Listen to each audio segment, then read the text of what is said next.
I'm Luke Skywalker. I'm here to rescue you. It is the most popular space adventure of all time. Exciting is hardly the word I would choose. It's one of the most groundbreaking sagas in Hollywood history. There'll be no one to stop us this time. It captured imaginations with an irresistible force. You've taken your first step into a larger world. And catapulted 3 young performers to superstardom. I got him! Great kid! Don't get cocky! My whole life was changed by the opportunities that came to me through the success of Star Wars. It really is a wonderful morality tale. I'll never turn to the dark side. It's George's vision, and he truly is a visual man in a profound way.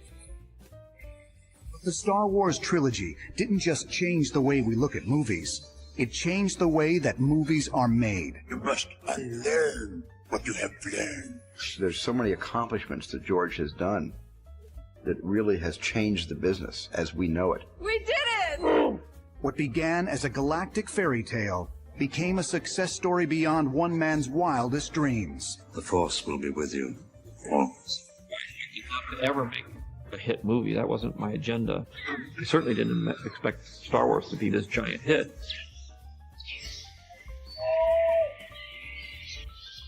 But it became such a phenomenon.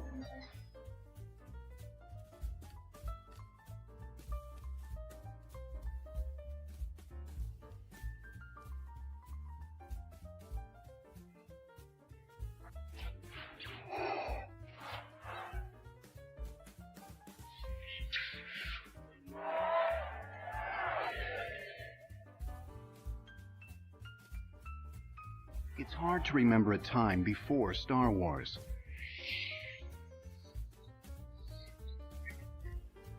The world was different then. There were no cell phones or personal computers. The internet was years away. Even home video had yet to catch on. The space race was over. That's one small step for man. Americans felt deeply mired in the present. It was a time of economic inflation and rising oil prices. And the nation had grown cynical about its heroes and its leaders. Well, I'm not a crook. In our country, Watergate tore us apart. And then we had the Vietnam War on top of that, which was dividing the nation like nothing else had. It was a terrible decade of great storm and violence in our history. On the big screen, Hollywood's view was equally grim. The films of the early 1970s were gritty and often downbeat, a reflection of America's social and political upheaval. Instead of old-fashioned heroes, the screen was dominated by hard-nosed anti-heroes who broke all the rules. In the late 60s, the Warners, the Xanax, all the people that started the studios in the first place were retiring, and they were selling the studios to corporations. They were beverage companies and all kinds of other, they were in other businesses. They didn't know at all how to run a movie studio. All they know is if the marketing department said people want to see this, then you make that. So they started marketing pictures and studying the demographics and all these kinds of things, and they realized that there was a market for films made by young people for young people, because the young person was becoming a bigger part of their market.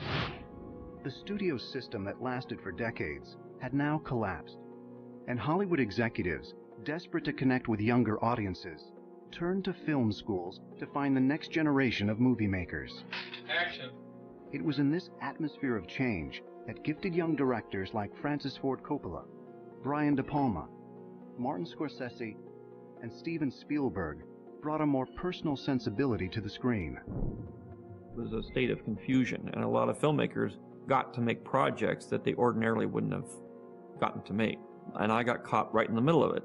George was the kind of maverick from Northern California, an independent filmmaker who was always extremely proud that he had very few attachments to Hollywood. Born in Modesto, California, George Lucas grew up reading adventure stories and watching movie serials on television.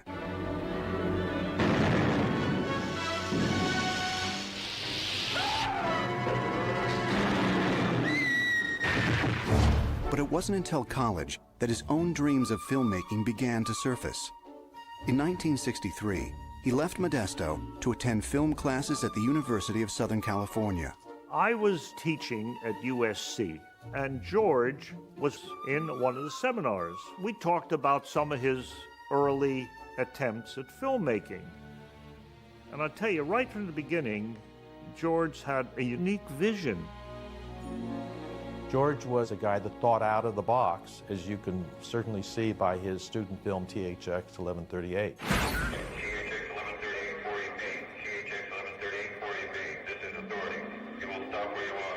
And he shot a film that was 20 minutes long. It was supposed to be 5 minutes. But he got a great deal of recognition and opened the eyes of the professors that kids could do something out of the box, beyond what the restrictions were. Lucas won acclaim for his technical skills and imagination as a storyteller. His interest in mythology and philosophy gave his work an added dimension. George's style was fantastic. Incredible.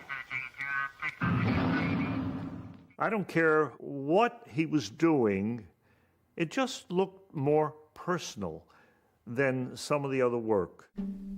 After graduating from USC, Lucas joined his friend Francis Ford Coppola in San Francisco, where in 1969, Coppola founded American Zoetrope, an independent film company.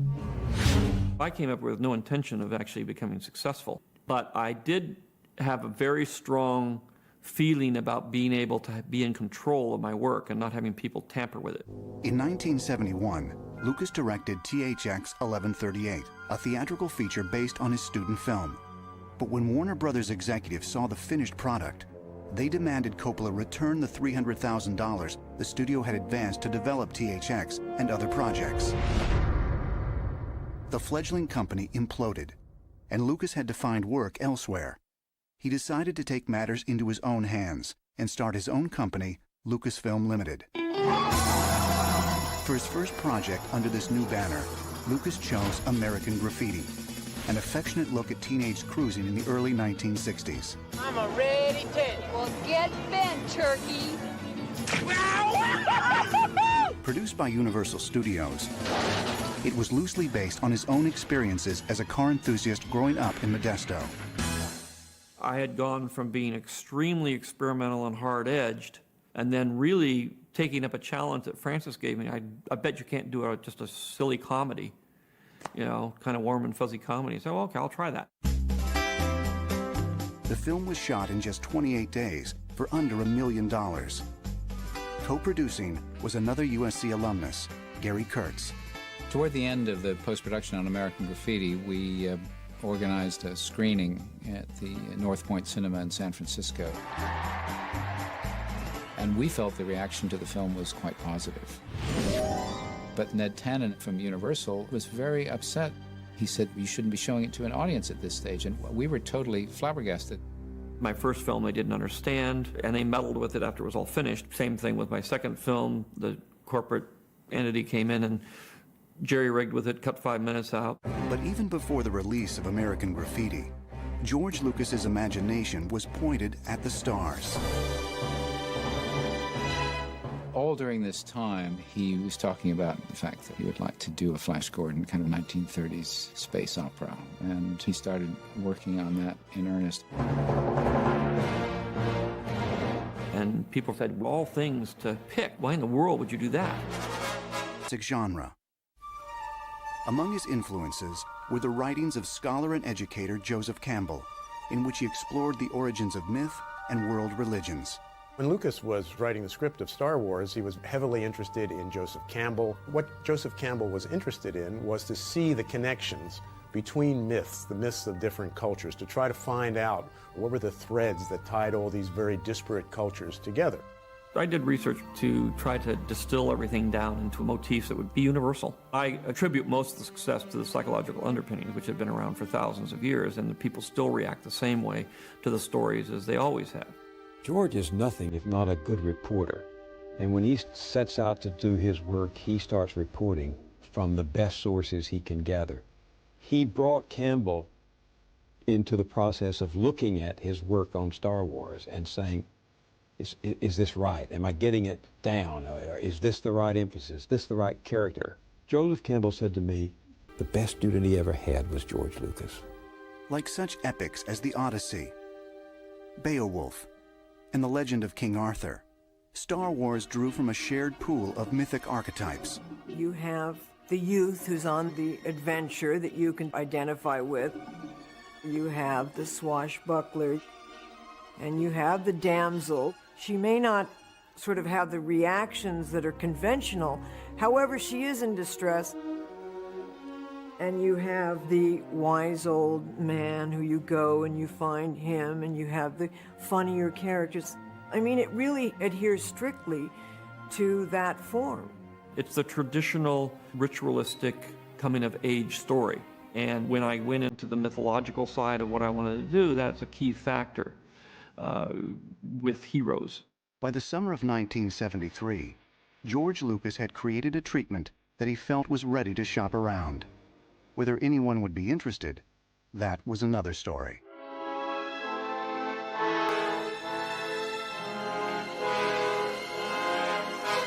The most successful science fiction film at that point was 2001.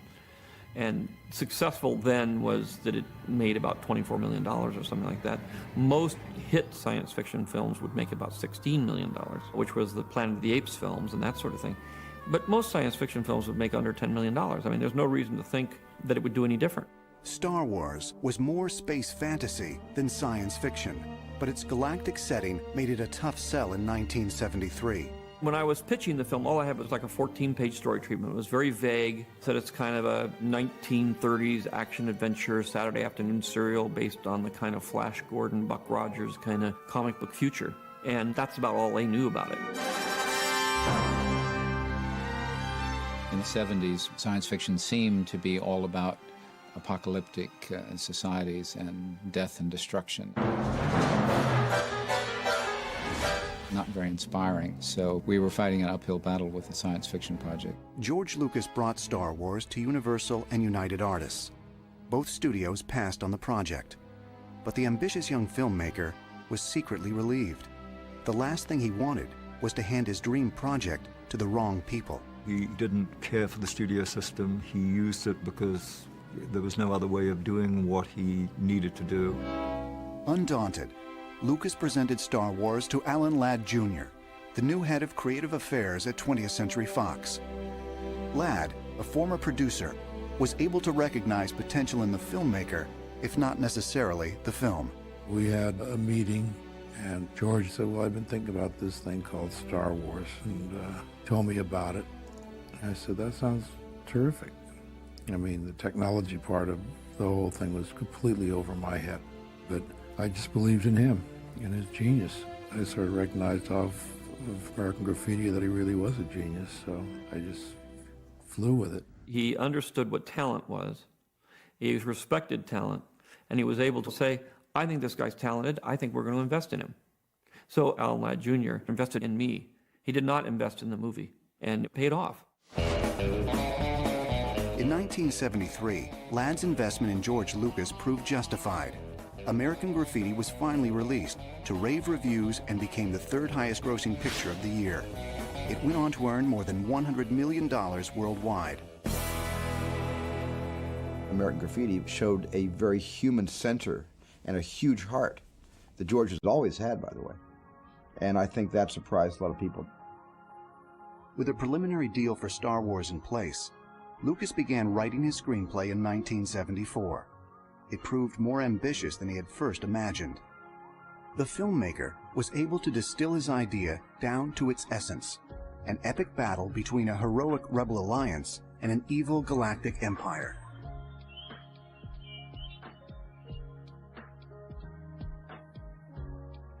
The chief villain, Darth Vader, was there practically from the start, but it took time to come up with Star Wars' three main heroes: a plucky young princess named Leia Organa, the fearless Corellian smuggler known as Han Solo, and most important, an idealistic farm boy whose original name was Luke Starkiller. Over the course of his adventure, Luke trains to become a Jedi Knight, deriving his power from a mystical energy known as the Force. But along the way, the script went through radical changes. At one point, Luke was a 60-year-old general, and Han Solo had green skin and gills. Even the concept of the Force had yet to be fully realized. Instead, there was the Kyber crystal, a sort of galactic holy grail. The concept of the Force was an important one in the story, and the difficulty is trying to create a religious, spiritual concept that works in a very simple way without heavy exposition or without it seeming to pull down the story. It got to be a very fat script, about 200 pages, and the story had gotten away from me.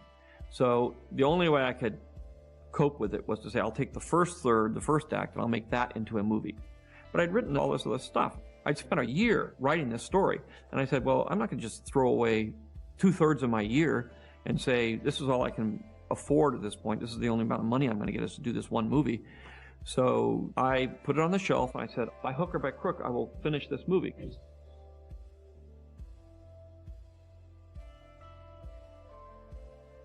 But Star Wars wouldn't be cheap. To get the Fox board of directors to approve the necessary budget, Lucas needed something dramatic. He hired Ralph McQuarrie, a conceptual design artist who had worked for Boeing.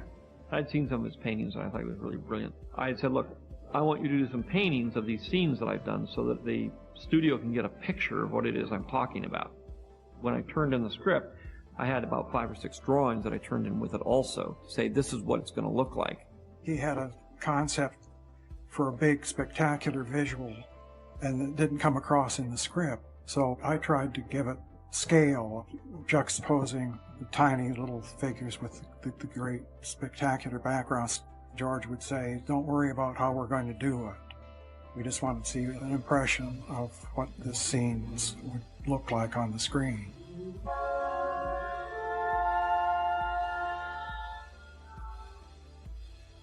McQuarrie's artwork won over the Fox board of directors, who soon approved a budget of just over $8 million. With only the first part of his Star Wars saga being made, Lucas also needed to think about the future. But his prior dealings with major studios had taught him to be cautious. When I made the deal for Star Wars, originally I made the deal before American Graffiti didn't even come out. Because Alan Ladd had seen the film American Graffiti, he said, I'll make a deal. But he made a very, you're going to make X number of dollars and this kind of thing. And it was a very, one-page memo. When it came up to doing the contract for the film, which was about a year later, I knew that what I really had to do was to protect the unwritten part, the other 2 parts of the script. All of a sudden, Graffiti comes out, and it's a big, huge smash success. So his agent came back and said, well, hey, look, this guy's made this huge, successful movie now. Don't you think we should get more than $200,000 for writing, directing, and producing a movie? I said, yeah, I think you should get more. I was very careful to say I don't want more money, I don't want more points, I don't want anything financial, but I do want the right to make these sequels. I was working on the assumption, as every filmmaker works on, which is the film will be a disaster and that it won't be promoted and it'll just die a horrible death. And it'll be very hard to get these next 2 movies made. George said, like a big slice of the merchandising. Up until that time, merchandising had been relatively unknown. When I took over the licensing, I simply said, I'm going to be able to make t-shirts, I'm going to be able to make posters, and I'm going to be able to sell this movie, even though the studio won't. So I managed to get control of pretty much everything that was left over that the studio didn't really care about. George was enormously far-sighted, and the studio wasn't, because they didn't know that the world was changing. George did know the world was changing. I mean, he changed it. With his Star Wars contract completed, George Lucas now needed a rebel force up to the challenge of production. In the summer of 1975, he founded the visual effects company Industrial Light and Magic. There was no special effects companies in those days, and the studio's special effects department had been disbanded. Part of that was because of the expense, and part of it was that the American taste, the culture had gone toward very realistic-looking film. We approached the visual effects as a grand experiment, saying, can we do this with a lot of people who work on architectural models and commercials and have never made feature films before? We were kind of like a weird kind of fraternity of robotic photography nuts or something like that. I mean, this was a big movie for Fox. We were doing commercials. We all dreamed about doing a feature, and this was like the dream come true. So Star Wars came along just the perfect time for us.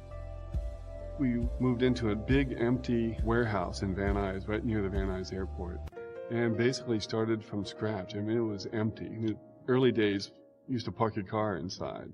There was no cam equipment, no rooms to speak of. Supervising at ILM was John Dykstra, an effects cameraman who had worked under Douglas Trumbull on films like Silent Running. I was essentially to be responsible for doing the visual effects for the film. We took the concept of motion control, which is essentially an old concept of being able to duplicate camera motion through more than one pass so that you can generate multiple elements of film, and we made it production savvy by tying it into a computer, which was at that point custom-built microprocessors. There were no PCs. You didn't go down buying a PC. We built them from scratch. At the same time the camera system was being built, another team began constructing model spaceships. I was one of the early hires. They had a small art department, and there were some concept models made out of cardboard and model kit pieces. There were some storyboards and some concept illustrations that Joe Johnson had done. There were some paintings that Ralph McQuarrie had done. Everything came either from my sketches or Ralph's paintings and drawings and any input that George might have, you know. There wasn't a lot of outside influences on Star Wars.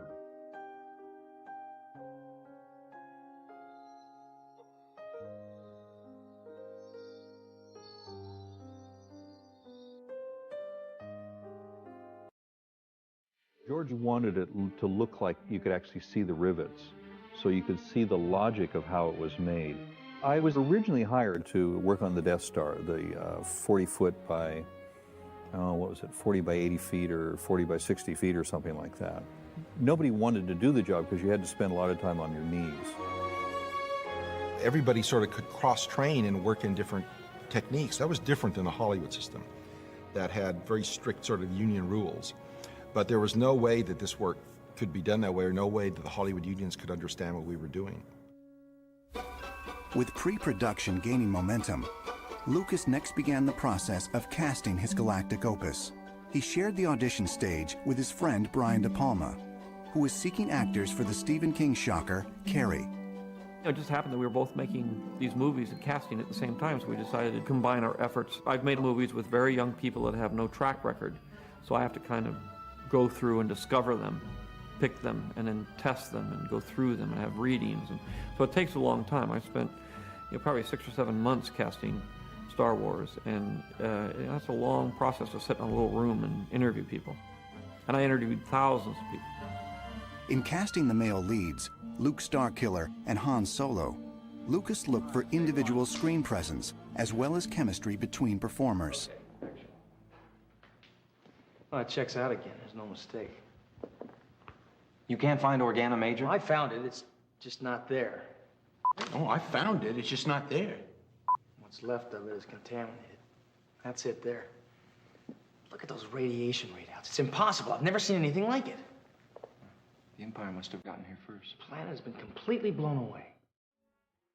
For the pivotal role of Luke, Lucas needed an actor who could project both intelligence and integrity.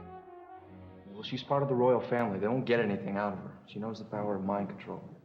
She's part of the royal family. They won't get any information from her. She knows the art of mind control. 24-year-old Mark Hamill was a familiar face on television.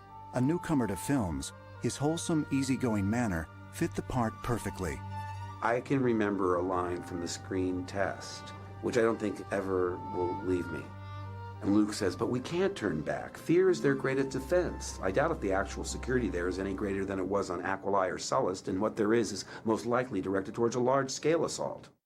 Fear is their greatest defense. I doubt if the actual security there is much greater than on Aquilai or Sullus, and what there is most likely directed towards a large-scale assault.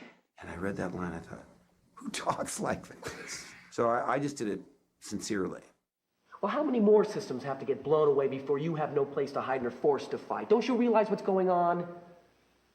Kid, you take the glory and the good intentions. I'll take the reward. The role of Han Solo needed someone older, with a more cynical edge. What's that little droid carrying that's so blasted important? What's the little droid carrying that's so important? Harrison Ford had worked with Lucas on American Graffiti, but because the director initially only wanted new faces, he was not allowed to audition. Wait a sec, do I have to sit up to get her in the right? Instead, he was brought in to feed lines to the other actors. I was given sides and asked if I would help read the other actors. It became my task to explain to the other actors who were coming along just what it was that these sides were meant to be about. They're gonna follow us, they'll destroy your hidden bases, they'll destroy the whole system. Right, I know they'll follow, and they'll bring the Death Star too. Lucas may have been reluctant to use Ford at first, but the actor won him over by giving Han a mix of mercenary swagger and world weariness. All right. Well, what was so clear was what the idea was of the character relationships. Mark was the callow youth, and I was the smartass, and we each had a clear section of turf to explore. The planet's totally blown away. It would have taken 1,000 ships with more firepower than I've ever seen to do that. If the Empire had a new weapon that could do this, I'd know about it. I'd have heard something. Well, you know about it now. The enemy's on the move. We haven't much time. Well, I brought you here. Now what? We've got to find the rebels. What we're carrying belongs to them. Their bases are very well hidden, son. All the power of the Empire can't find them. Do you know where they are? No, not anymore. Well, I'm not going to take you on an impossible chase across the galaxy. Virtually every young actress in Hollywood tried out for the part of Princess Leia. Although the character was the same age as Luke, as a leader of the rebellion, Leia needed to project a confidence beyond her years. The plans and specifications to a battle station with enough firepower to destroy an entire system. Our only hope in destroying it is to find its weakness, which we will determine from the data I stored in R2. Now, our only hope in destroying it is to find its weakness, which we'll do from the data I stored in R2. Okay, now we captured the plans in a raid on the Imperial shipyards, but we fell under attack before I could get the data to safety, so I hid it in R2 and sent them on. When R2 has been safely delivered to my forces, you get your reward. You have my guarantee. What's the little droid carrying that's so blasted important? The plans and specifications to a battle station with enough firepower to destroy an entire system. One actress in particular seemed tailor-made to play a princess. As the daughter of actress Debbie Reynolds and singer Eddie Fisher, Carrie Fisher was the product of Hollywood royalty. She had no trouble conveying the self-assurance needed for Leia Organa. I met with Brian De Palma and George, and Brian did all the talking, because George didn't talk then. There were incredible actresses that were my age that were being considered for this role, so I didn't think I would get it. But our only hope is to destroy it before it destroys us. But hiding is useless now. With the Death Star, they'll continue to go on destroying systems until they found us. We have no alternative but to process the information and use it while there's still time. I got it with the proviso that I went to a fat farm and that I lose 10 pounds. And that I think they were hoping it was going to come out 5 here and 5 here. And my character was someone who was feisty and all of that. But I felt myself to be a bit of that too. So it would have been unlikely that I would be cast as a shrinking Violet. He cast us to type in a way. Lucas's decision to hire unknowns went against the advice of his friend Francis Ford Coppola, who had cast The Godfather with stage and screen stars. 20th Century Fox was also concerned about Lucas's choice of actors. He came in and said, these are the 3 unknown people that I want to go with. And I figured we've gone down this far on the road, he knows what he's doing. I be lying if I said that, oh my God, Harrison's perfect, and Carrey's perfect, and Mark is fantastic. No, I was very nervous about the cast. For the important role of aged Jedi Master Obi-Wan Kenobi, Lucas recognized that he needed an established star. Sir Alec Guinness was a veteran of over 40 films and had won an Oscar in 1958 for his performance in The Bridge on the River Kwai. The knighted actor had the pedigree and the persona. The Alec Guinness role required a certain stability and gravitas as a character, which meant we needed a very, very strong character actor to play that part. Signing Guinness was a major coup, but more casting would be done in London, where Star Wars would be principally produced. Unlike Lucas's home base of Northern California, London provided access to the kind of massive sound stages needed for Star Wars' ambitious sets. The location also gave Lucas access to Britain's top production talents.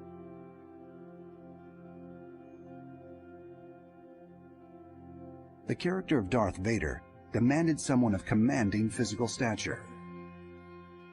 To fill Vader's boots, Lucas cast champion bodybuilder David Prowse, whose resume included roles like Frankenstein's creature in Hammer's popular horror movies.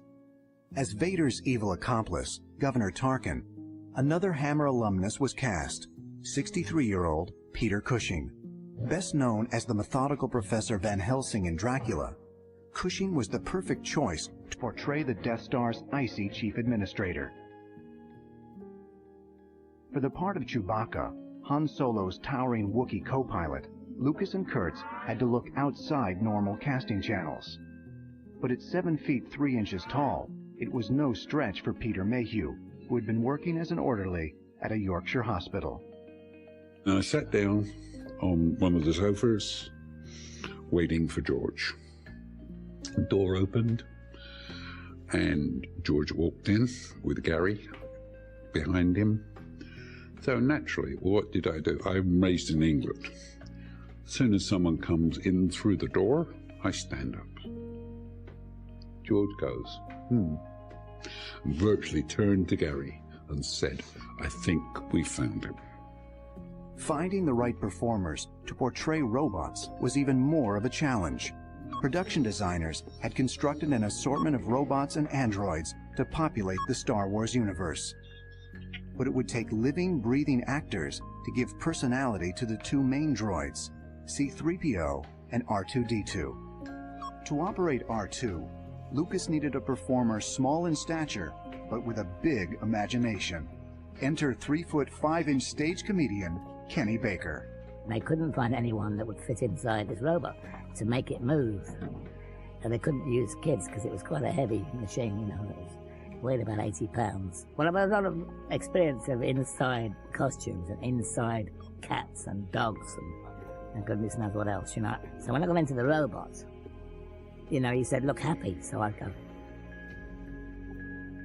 inside. Well, nobody could see my expressions, obviously. But it just, you have to do something to get the feel of the thing. Actor Anthony Daniels not only had the slender build needed for C-3PO, but training as a mime artist. He'd been seeing people every 5 minutes. I was there for a while and thinking, well, nearly time to go, I guess. And then, kind of over George's shoulder, I saw painting. And the most extraordinary thing happened. It just struck me because I kind of looked at this face.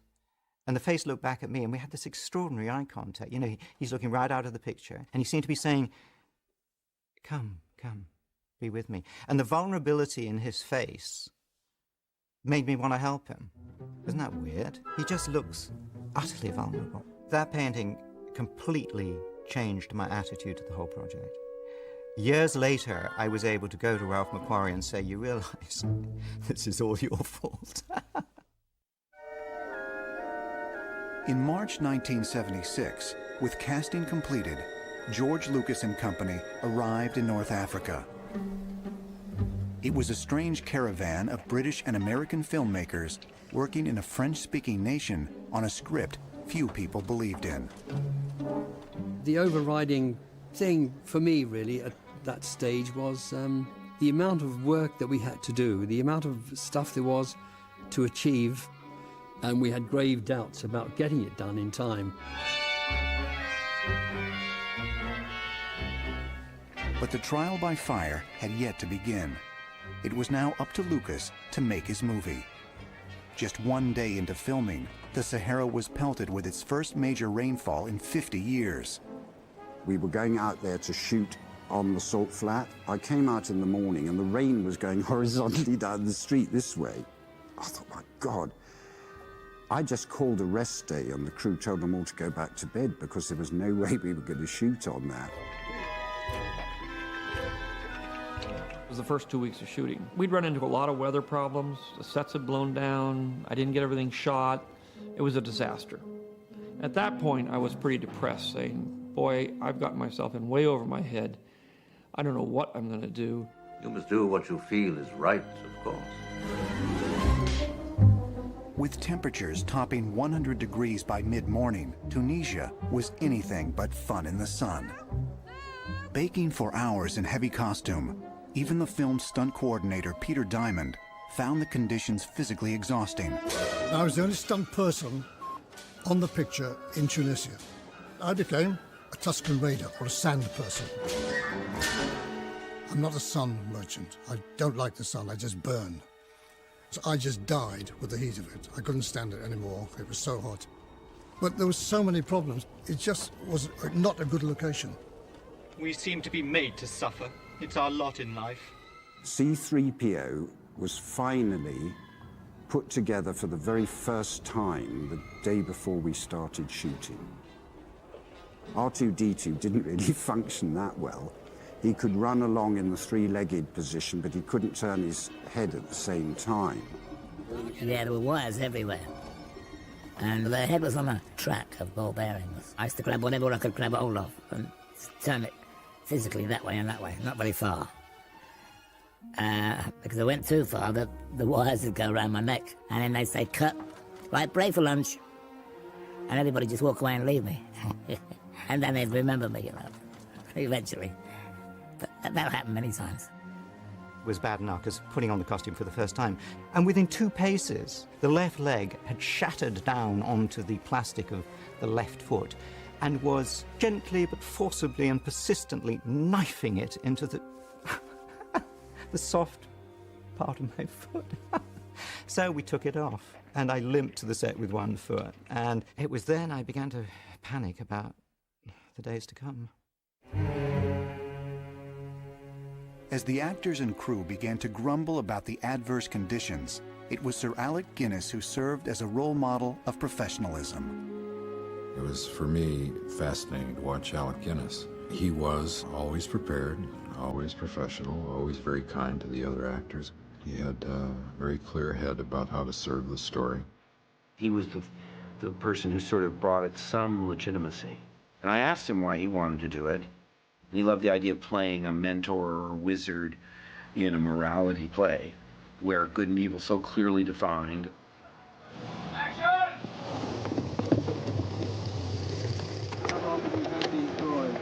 3 or 4 seasons? They're up for sale if you want them.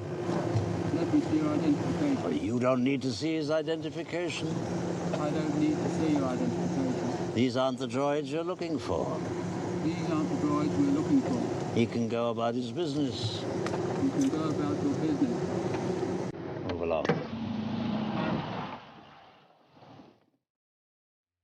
Lucas, meanwhile, was up to his neck in malfunctioning props, electronic breakdowns, and other production woes. Star Wars was already struggling to stay on schedule. The only silver lining was that after Tunisia, the production would be moving to a more controlled environment, Elstree Studios outside London. The stages at Elstree were among the largest in the world, and the sets, now finished after months of construction, were just as impressive. And for the first time, the entire Star Wars cast was together. That was almost like a whole separate movie. It was like getting a whole fresh start, and it was all new, really. We were all very different ages. I was 19, Harrison was 33, and he was sort of the big man on campus. And meeting him, you sort of felt, well, he'll be a movie star. Costumes, makeup, robots, and aliens were all ready to go. I put that mask on, and Chewie transformed me. I transformed. The attitude was different. The walk was different. Chewie turned on. Do the scenes, come back, take the mask off. Peter was back. Action. That old man is mad. You said it, Chewie. Boy, where did you dig up that old fossil? Ben is a great man. Yeah, great at getting us into trouble. I didn't hear you give any ideas.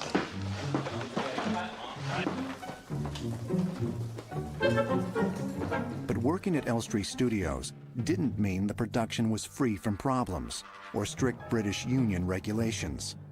At 5:30, we had to stop unless we were in the middle of a shot.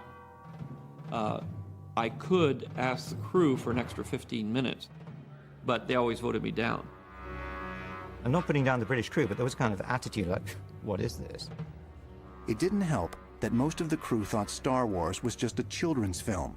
At times, even the actors were hard-pressed to take the work seriously. Didn't think it was going to be any good. Whereas I didn't. I thought, this is a bit strange. And I can remember this lighting man. He said, what is all this about? He said, I can't, it's a load of rubbish, you know. And we all thought it the same at the time. I thought, yeah, it's a bit strange.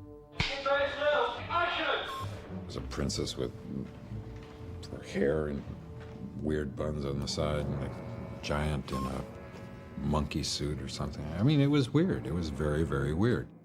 No more adventures. I'm not getting involved. Don't you call me a mindless philosopher, you overweight blob of grease. Bang! I'm going to regret this. It was tough dialogue to say. So I think I got, Governor Tarkin, I thought I recognized your foul stench, which, you know, I don't know about you, but I'm always talking like that.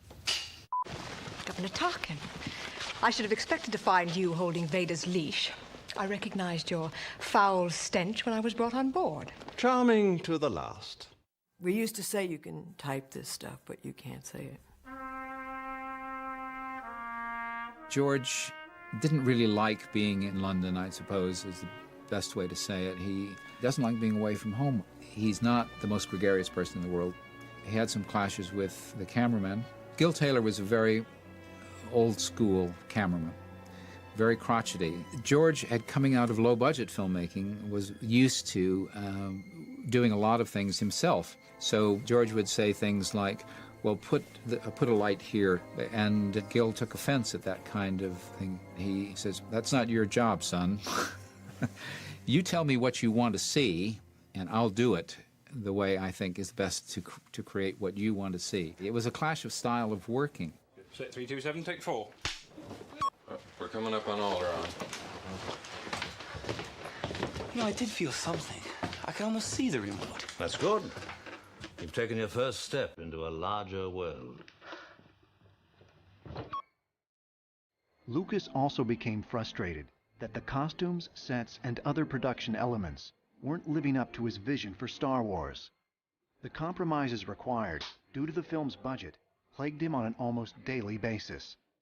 What was disappointing would be the cantina sequence. It was really imaginatively described. And then you go in there, and it looks like the Nutcracker Suite. You know, there's a frog guy and a mouse girl and a giant cricket at the bar. It was really disappointing. But, you know, George says, don't worry, we're going to fix all of this. We didn't see anything of what was ended up on the screen. So, you know, when they blew my planet up, I was looking at a guy going like this against a board with a circle on it. I mean, it was funny. Proceed with the operation. You may fire when ready. What? Dantooine is too remote to make an effective demonstration. We will deal with your rebel friends soon enough. No. Bang! And you call yourselves humans? George never talked. It was sort of, we felt he wanted us to hit our marks and magically accommodate our dialogue. And he lost his voice at one point, and we didn't know that for days. And we wanted to get him a little board where it said, faster and more intense. That was his main direction. He just wanted us to speed through it. George is notorious for saying, after a take, do it again, faster, more intensity. He certainly said to me, it's terrific, Tony, can you do it again faster? But that's it, I didn't get more intensity. I don't think 3PO with more intensity would be bearable, do you? I said all systems have been alerted to your presence, sir. The main entrance seems to be the only way in or out. We all had to fill in a lot of the blanks. It was more a matter of if we did something he didn't like, he'd tell us, rather than telling us what to do.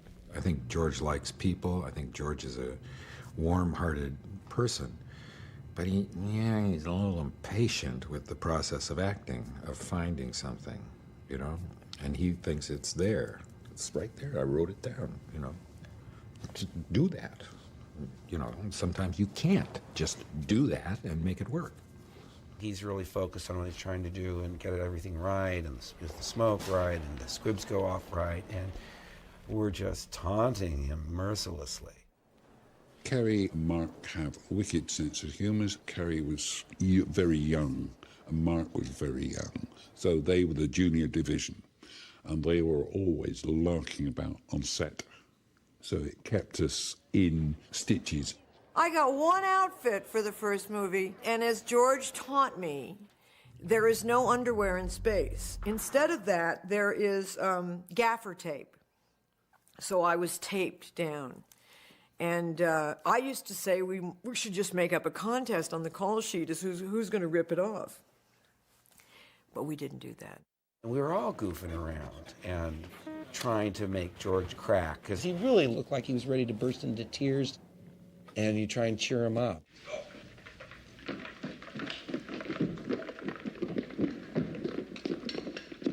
Okay, cut it. And.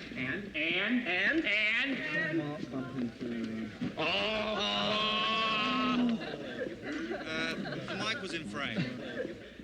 The mic was in picture. Oh.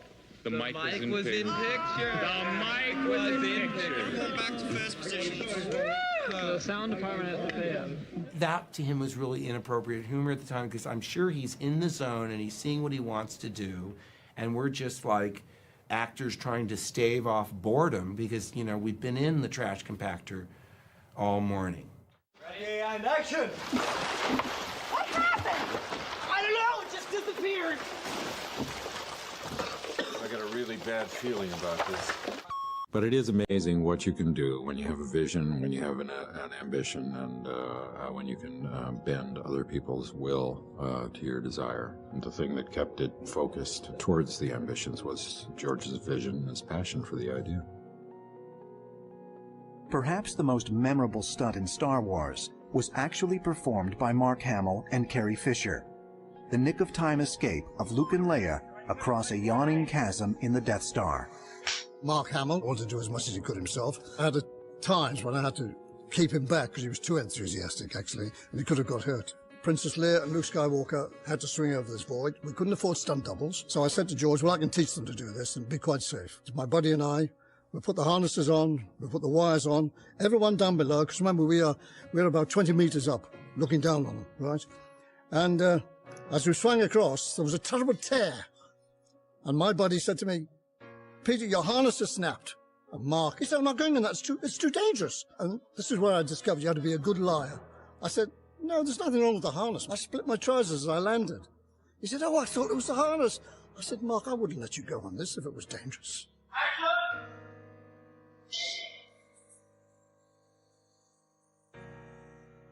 They did it, as you know, in one take, and that's how we got it.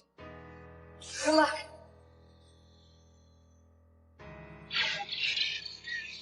That was really early on in the shoot, when I was still worried about my weight. And I thought that we were going to miss, and I'd hit the wall, and they will say, still too tubby. Let's bring in Jodie Foster. Another of Peter Diamond's tasks was choreographing the dramatic lightsaber battle between Darth Vader and Obi-Wan Kenobi. You can't win, Darth. If my blade should find its mark, you will cease to exist. And I warn you, if you strike me down, I shall become more powerful than you can possibly imagine. George, he wanted a broadsword type of fight with a touch of Japanese behind it. But instead of becoming samurai moves with one hand, I kept it with 2 hands. So all the moves were 2 hands, completely like that. The first swords were bits of wood with front projection material wrapped around them. Now, the hardest thing for me on the first fights, Darth Vader was a very heavy man. Obi-Wan Kenobi was a gentleman, right, who had done some fencing in the theatre. I had to teach them, if that was the sword, to stop before they touched, because the blades were breaking. We broke so many blades, they just kept snapping.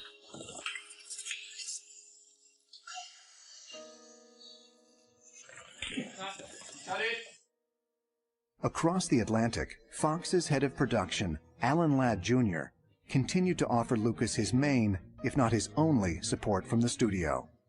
Well, there was a lot of problems, yes. I mean, every board meeting I attended, I mean, the subject was always about Star Wars. Well, the costs are rising, it's this, it's that.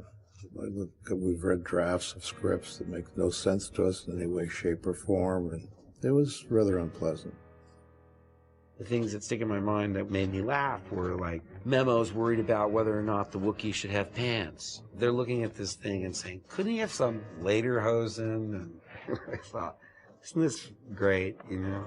Of all the things to worry about, the Wookiee has no pants.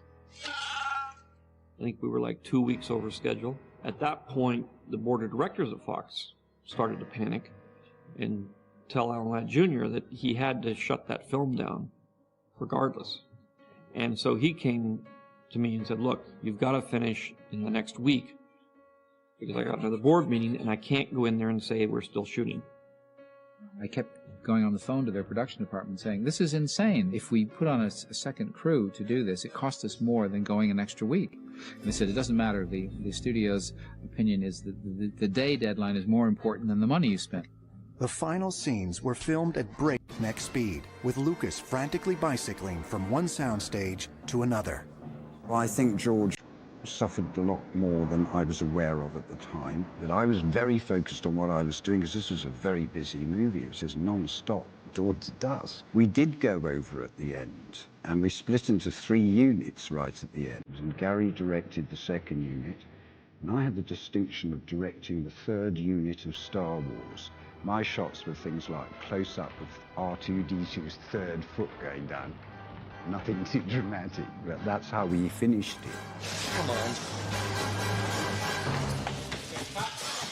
I'm up. Right. Hope that old man got the tractor team out of commission, or this is going to be a real short trip. Okay, hit it! Fox originally slated Star Wars for a Christmas release in 1976. But the difficult shoot had put the film severely behind schedule. Action! Can we just leave this party? Give us a growl. Okay.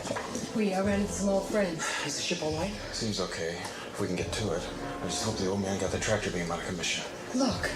Now's a chance. Go! With barely 6 months to go, there was almost no chance of delivering the project on time. I just finished shooting the movie and I was exhausted, basically, but I had to go right from the shooting into the finishing without a break. Already anxious about meeting his deadline, Lucas was shocked when he saw the first assembly of his edited film that spring. Sir, the Greuters are losing power. All right. I'll get it. The first cut of Star Wars was an unmitigated disaster. How's that? Yes, that's much better. I'd started to see things cut together. I wasn't happy with it. I come in on weekends and I recut the film on my own. Okay. And I tried to get the editor to cut it my way, and he didn't really want to, and so I had to let the editor go. So I had no editor. I was behind schedule. I had to race to finish the movie. 177, take 2. Lucas realized his only hope was to start from scratch. And I am C-3PO, human-cyborg relations. And this is my counterpart, R2-D2. Oh, hello. To recut the movie, he hired Paul Hirsch and Richard Chew.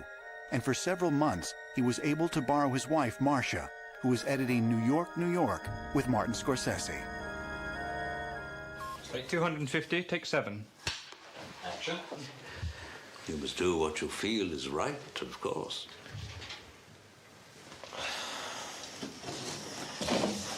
Right now, I don't feel too good. On Star Wars, the trio's first task was to give the film an energy and pace that was sorely lacking.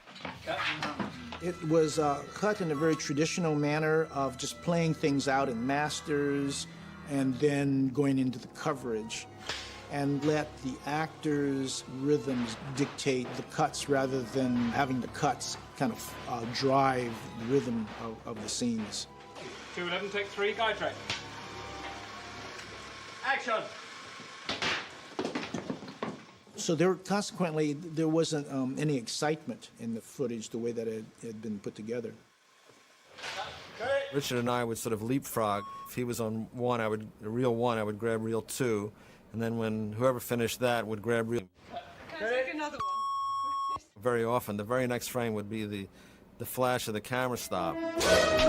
For instance, there's a shot of one of the sand people. He knocks Luke down, and then he holds his weapon up over his head, and he just did it once, and we rocked it back and forth, so he did it a number of times.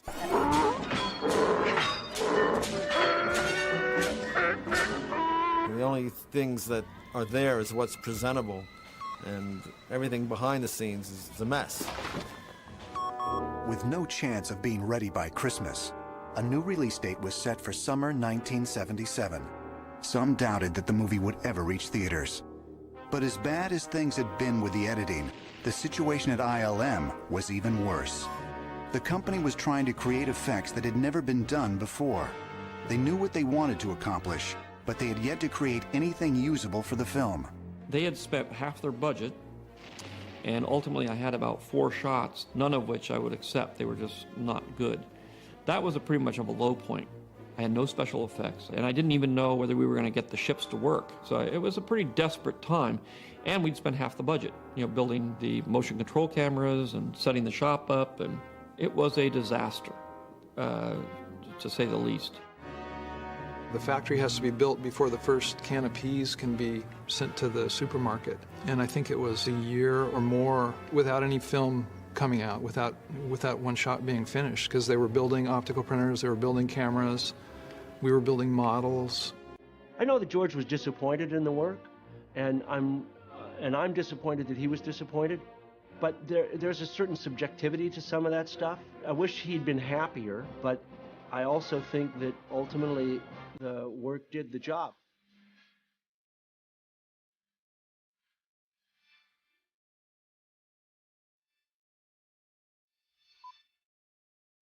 When word of the various post-production problems reached the Fox board of directors, they decided they'd had enough of George Lucas and that science movie. I just said in the one executive committee meeting where they're hauling me over the coals, they just said it's the greatest picture ever made. That ended the conversation.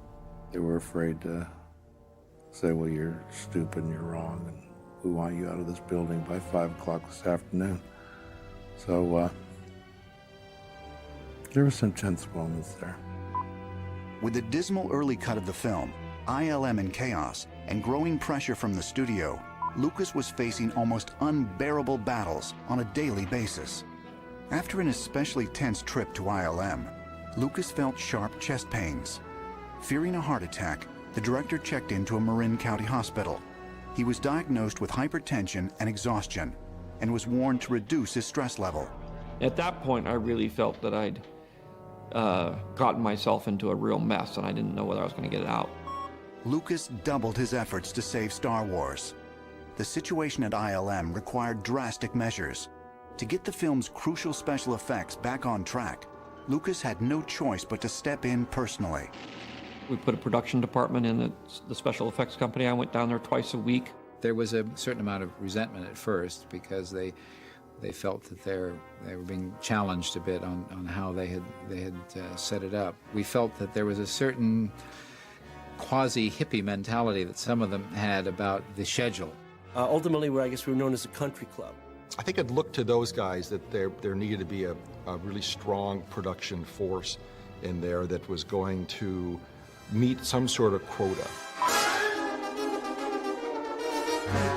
With hundreds of shots left to be completed, ILM would have to do a year's worth of work in just 6 months. But Lucas and Kurtz were determined to turn the situation around.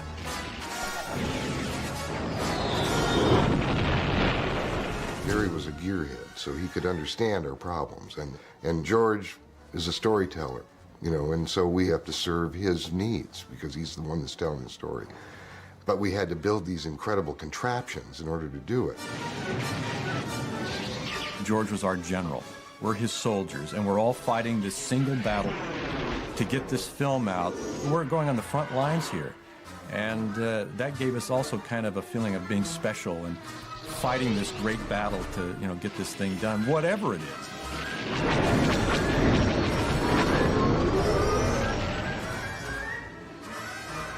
To help inspire the effects team at ILM, Lucas had spliced together aerial dogfights from old war movies. That would be like the first animatic, which you do all in the computer now, of course, and we matched frame to frame and the action on that as close as we could. And it was hugely helpful. Got him! I got him! Great pin! Don't get cocky! To describe that abstract world of a battle is impossible. Storyboards don't do it as far as the pacing, the rhythms that he needed. Thanks, Wedge. Working from the raw production tracks, sound designer Ben Burt would add a critical new layer to the film. Burt had spent a year building a catalog of sounds for things that didn't exist in our galaxy. George introduced the idea of what he called an organic soundtrack. George thought that Chewbacca might be made up from recordings of dogs or maybe even bears. In addition, I recorded some lions and tigers and even some walruses. I would begin editing them together and making little phrases out of the noises. I would take the recordings and edit the best pieces. You know, the bear might make a sound that sounded angry, or they might make a sound that was cute, or a sound that sounded like a sentence, so wah, wah, wah kind of a sound. Well, you said it, Chewie.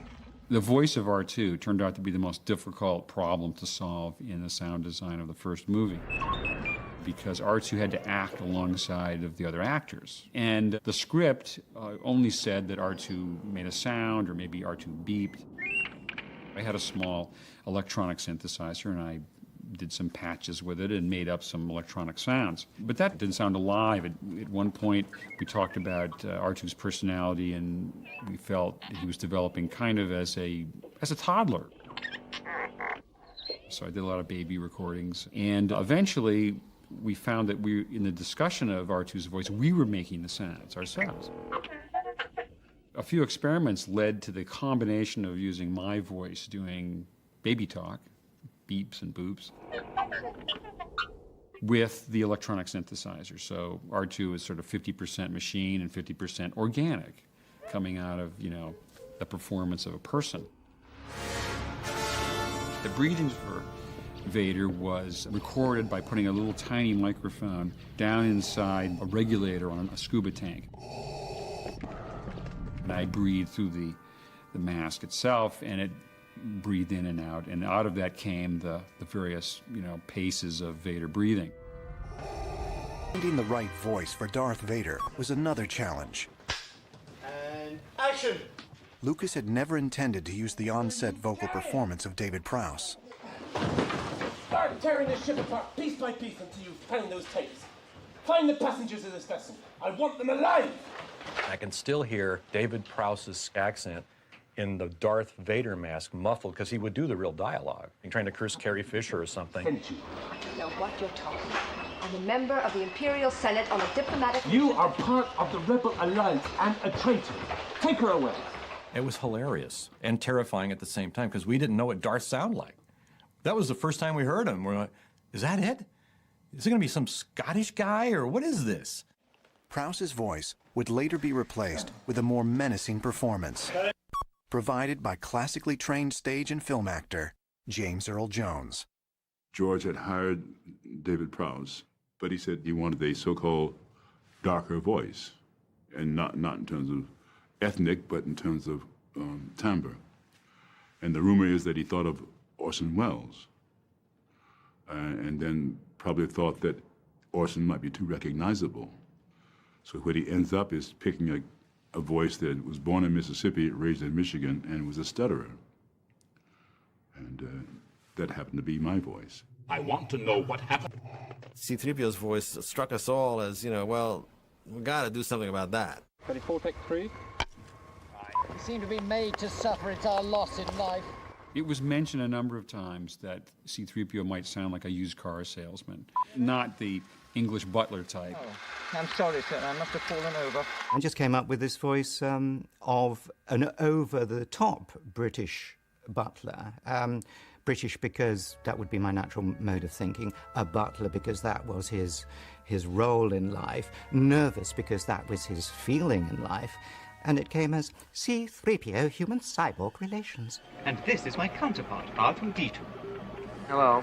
A few people were brought in to record, and an attempt was made to see how 3PO would be with different kinds of voices. I believe 30 actors coming in, some really quite impressive names. Stan Freberg and a few others were auditioned. Apparently one of them was a major cartoon actor, a man of literally 1,000 voices, who eventually said, something, George, Tony's voice is pretty good for the character. Why didn't you just use his voice?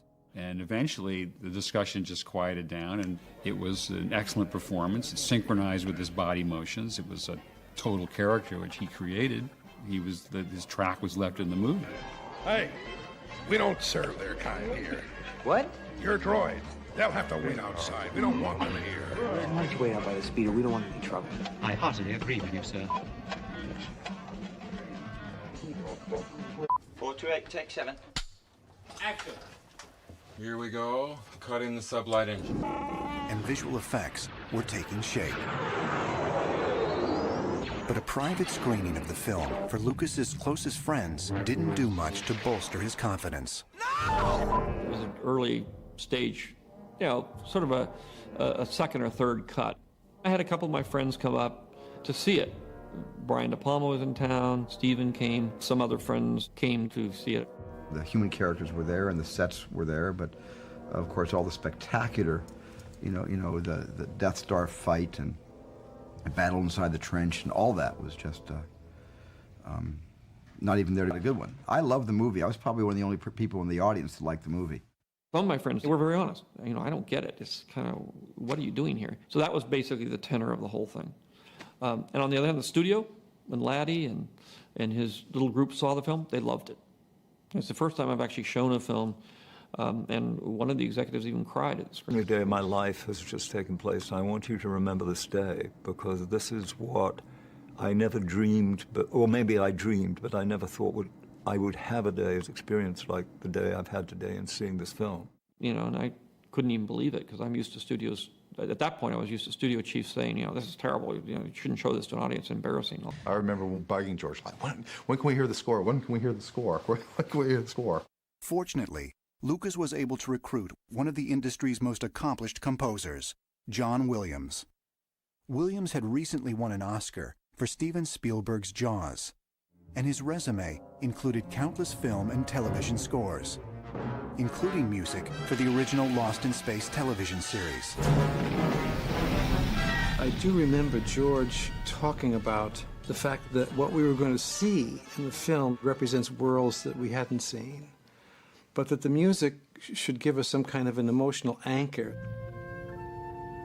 We heard a romantic melody for Princess Leia, or we heard bellicose music for the battle scenes. Some very heavy declamatory thing for Darth Vader. In March 1977, John Williams led the London Symphony Orchestra in the performance of the Star Wars soundtrack. Recorded over 12 days, it was a sweeping symphonic masterpiece, one of the few things to actually exceed Lucas's expectations.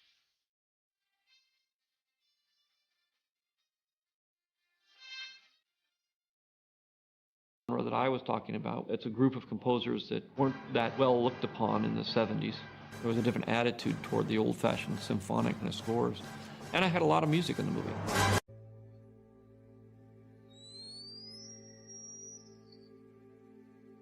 Somewhere in space, this may all be happening right now. Here they come. Fox said they wanted a trailer out for the Christmas films before the summer release. What do you do back? We didn't have any visual effects shots ready then, so we said, well, that's going to be limiting in what footage can be. It's a big, sprawling space saga of rebellion and romance. What was really cool about the trailer was we were still working on the movie. It's an epic of heroes and villains and aliens from 1,000 worlds. It was more about the spirit of it. It introduced a lot of different characters, the robots. One thing they did have was a couple of the very early lightsabers. Star Wars, 1 billion years in the making, and it's coming to your galaxy this summer.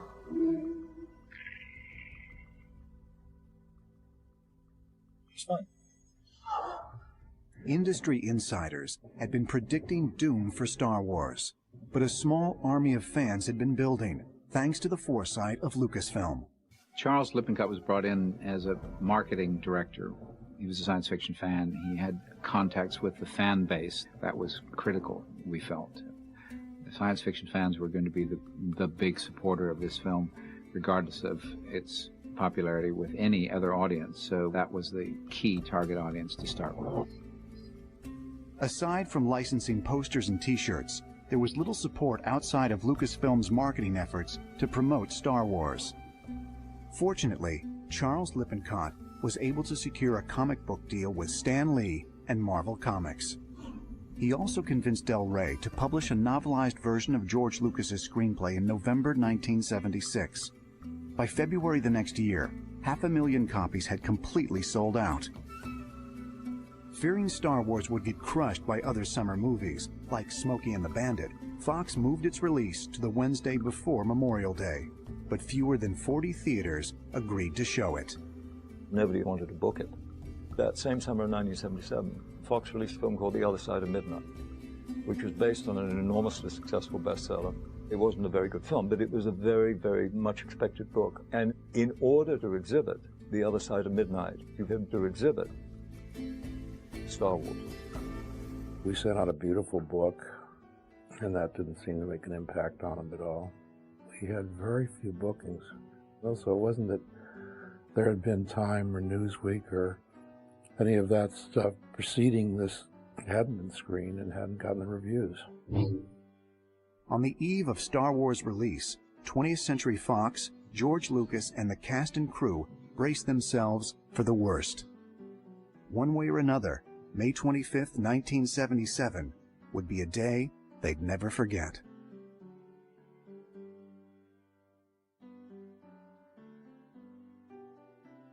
And may the Force go with you.